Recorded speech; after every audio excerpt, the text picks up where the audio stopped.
To set S Pen down and up, just do as home button in Samsung Galaxy S22 or S22 Ultra. Open settings, swipe the notification panel, and then tap settings icon.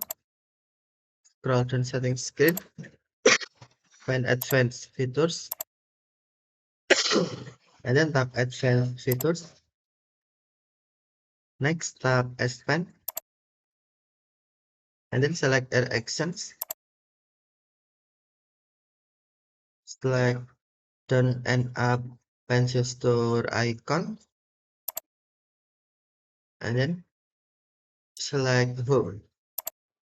And then to use, press and hold your S Pen button, and then move down, up, and then release your S Pen button. Okay, press and hold down and up, and then release your home button.